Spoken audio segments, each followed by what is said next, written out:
thế tố Sống một tu. à Sống một gian đó tu. nó sống bằng cái tôi à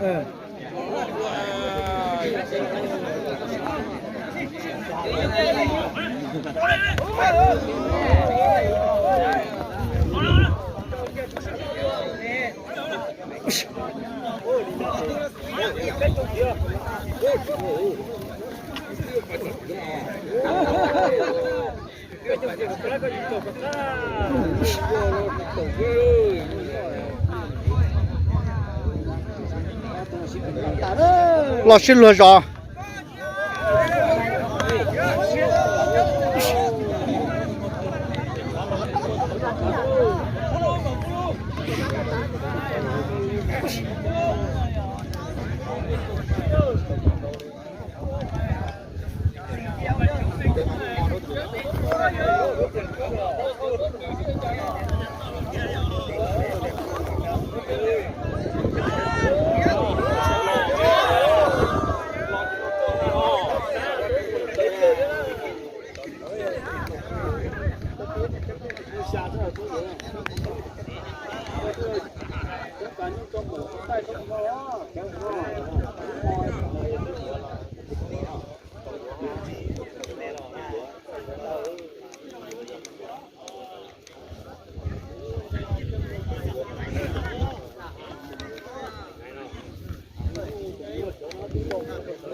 tụi này tụi này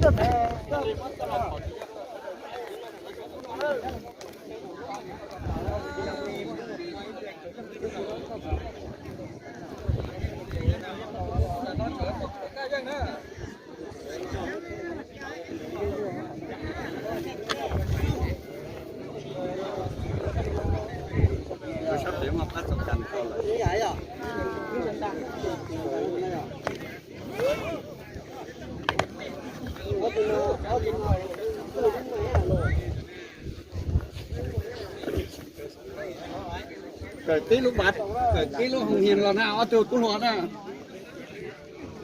cái tí lúc bát là nó mới sâu biển lò nè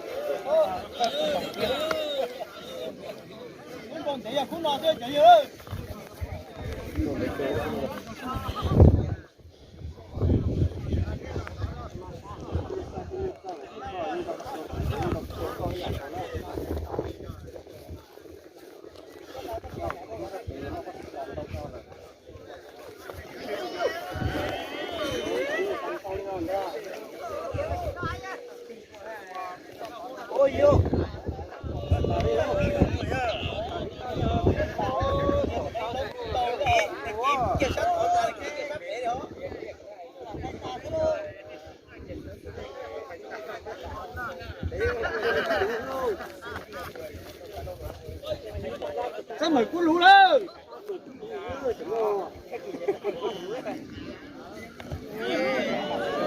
Sao mày cuốn lú lên.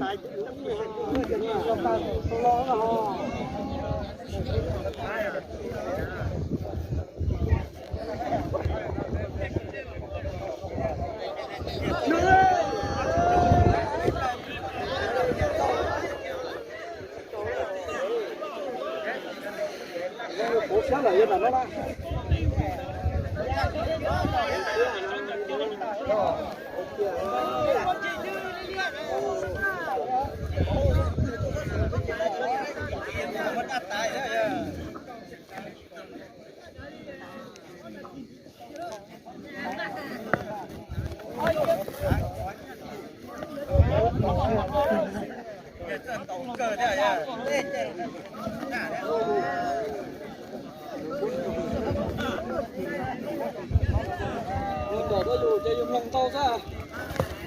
Long từ tiền xe tôi phát từ tôi rồi.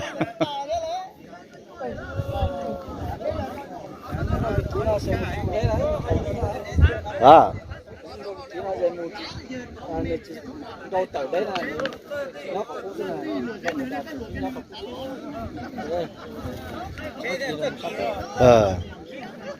Tự nhiên là đâu tới cái kỹ ra tự nhiên là.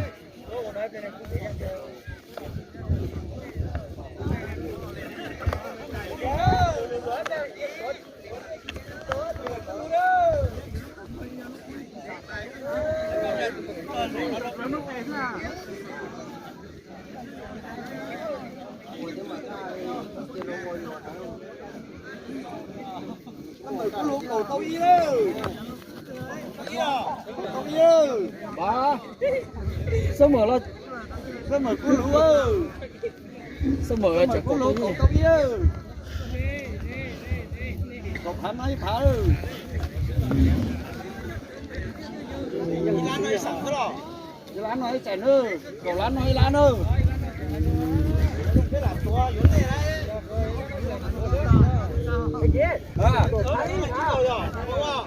Lán tới lán tới chèn to cổ phá tới phá.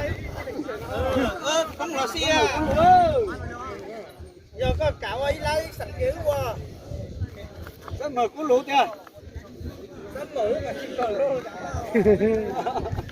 To gì đó, sao mở đi đó.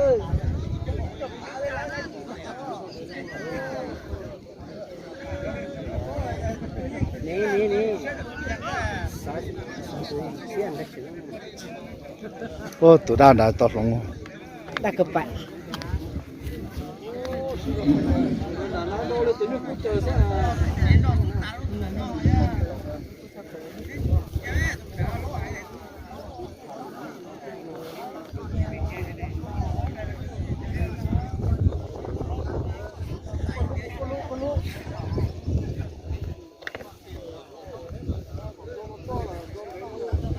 Đi thông cô.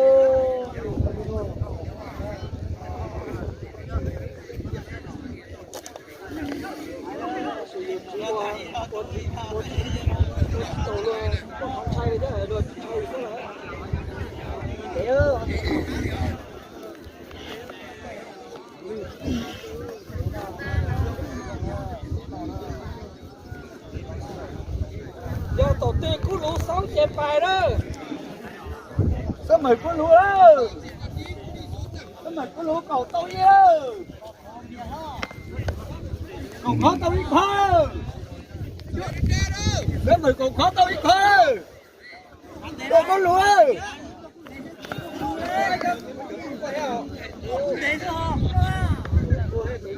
Rồi giờ còn khó tao ít hơn. Còn khó tao ít hơn. Đầy cú lú à.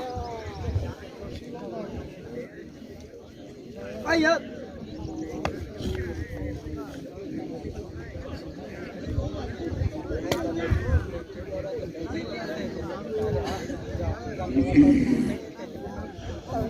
tôi bén đỡ đoạn à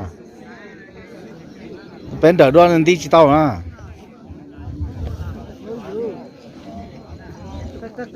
ta đây đó nhưng mà giờ tờ đó không thể tớ chứ nó nó thâu ơi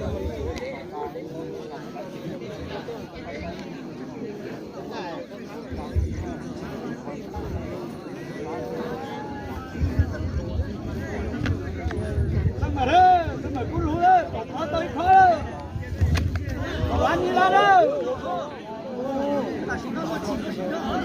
ô chán đó tới to rồi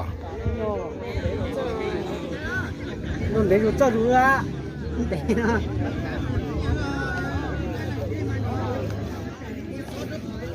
ai ya nó cái nào nó đâu nó cái này nhưng đâu nó tay nó chân cái nó tay nó bây giờ tay mà giờ chưa trộn sao giờ thì chỉ trộn phải nói gì chỉ tay đó à chụp cái lỗ giờ nếu tôi uống là sáng nó lo chờ thế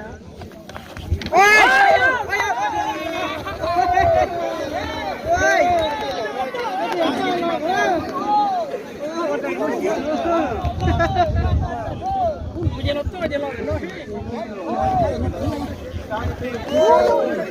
bây giờ nó cái thôi đây này còn nó cái gì còn đó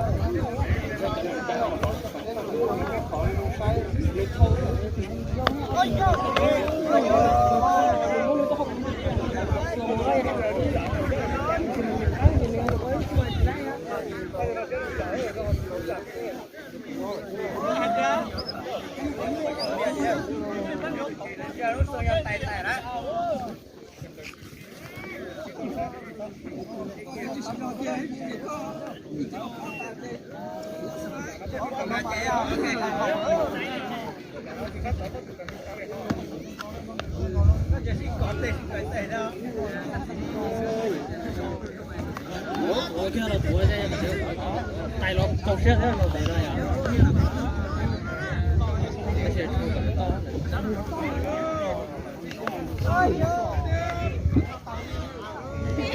xong rồi bên này một tay chưa một chiếc chính khai á ủa giờ xong rồi nó nuôi lên phương để nó mò lòng đúng rồi chả ló nghe cái chuyện nó đừng nói cái người chỉ to bên trong qua là mất từng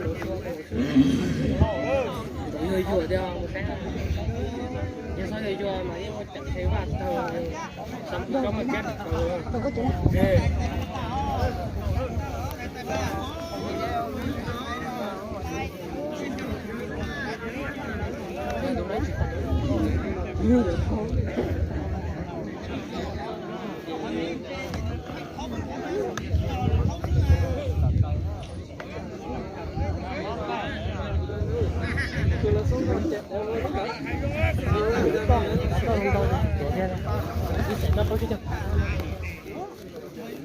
nét to rồi thế chỉ to đó nó chỉ vui chó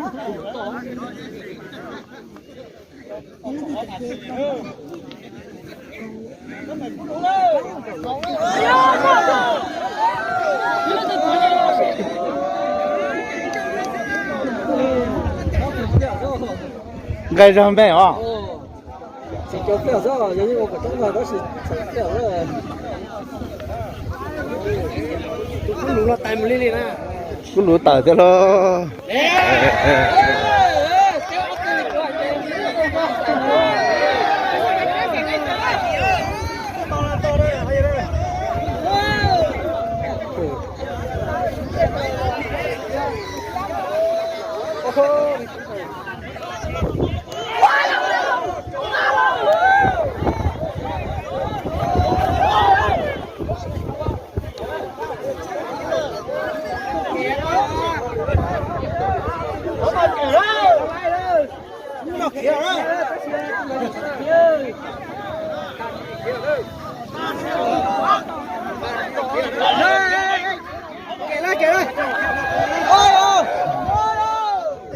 tại chơi tè rồi